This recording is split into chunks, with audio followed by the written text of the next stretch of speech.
Let's talk about this capturing of Avdiivka. What does it mean for the war as far as strategy and future assaults? I think that it's a much bigger deal than many in the West are thinking about, because most are just looking at a map and they're saying, okay, well, Russia had been investing this for, a long time. I mean, this has been kind of on the front line since 2014, where the Ukraine side had been building up lots of, make it into a fortress with all this stuff. And then the Russians about a year ago tried to take the city, and they just completely failed with huge loss. But then they finally came back and clawed it back and took it. That by itself is a meaningful thing, because it shows the relentlessness of the Russian offensive. But it's a much bigger issue than that, because it appears that the Ukrainian leadership lost control of their forces. They had some forces in a position near the city, just on the outskirts of it, that was basically an impregnable fortress that they could have defended for a long time, probably many more weeks if they wanted to. And apparently from the top, they were told to do that. This 3rd Assault Brigade withdrew from that instead, because they viewed it as a suicide mission. And once they left, then the whole rest of the force just abandoned the field. In the subsequent to that, General Sirski went back and said, oh, I actually gave the order for them to leave, so to protect the people. But much evidence on the ground, to include from some of the fighters, says that that's not how it happened.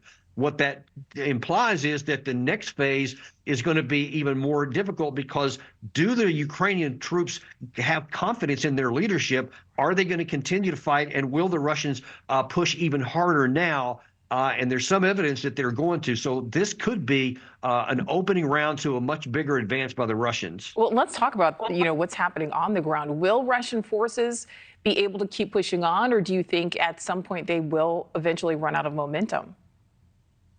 In a year ago in May, when Russia had their big victory of last year when they took Bakhmut, the Russians' offensive was basically spent at that point. They didn't have anybody else to continue the fight forward, and it basically stayed there for until recently. They've started making additional gains around there.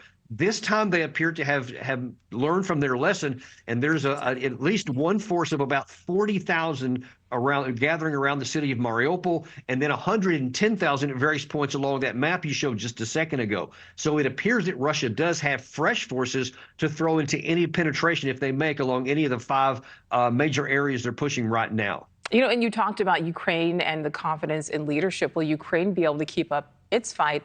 And really, more specifically, how critical is outside military and financial support right now? I'm thinking of the U.S. and things stalled in Congress.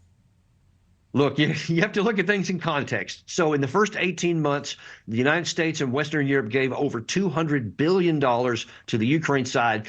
Thousands upon thousands of combat vehicles, tanks, armor personnel carriers, artillery pieces, rocket launchers, air defense systems, all this. They have offered none since then. And now then the best that we're offering is another $60 billion, and it may not even materialize itself. And the issue is not just cash. I mean, you can't throw a bunch of dollars at the Russians. It's got to buy something. And the problem is that they are desperately short of artillery ammunition, and that's not something you can fix by dollars. It's going to be probably 1 to 2 years before the West and the U.S. in particular can ramp up its production of those shells to have it come close to starting to match what the Russians are doing, because they're not standing still either, and their production is going up. So you're chasing a fight that I don't think they can win. And even if they get this money, it's not going to make any difference the rest of this year, I don't think. And Lieutenant Colonel, I can't let you go without obviously talking about Alexei Navalny. Do you think the world will ever really know what happened, the actual truth surrounding his death? And is there any doubt in your mind that Putin is responsible? There is some doubt, because look, Putin was allowing him to have communications. He wasn't like in an isolation cell. I mean, he was actually able to communicate with people. So it's hard for me to see that Russia would gain anything by this, because he was a minor figure. He was in jail. He had like 2% support among the Russians anyway. There's a small group that's doing that. So he would lose a lot by this happening. So it could have happened, but Putin also does have a track record of killing people that he doesn't like politically. So it's either is possible, but I honestly think that this is going to fade out pretty quickly, because there's just not a lot of support. You saw in that scenes from Moscow a while ago, you didn't see large numbers of people. You just saw small numbers, and I'm afraid I think that's probably going to fade as time goes by. Yeah, you're absolutely right about that. What does Navalny's death mean for Russia? Honestly, I think that Russia is so focused on the war, the population, that they notice this. It's in the news. There, people are talking about it. But because he had such a small amount of support among the population, I just don't think it's going to matter much. And I think it's going to, move on to the next news cycle in Russia here pretty soon.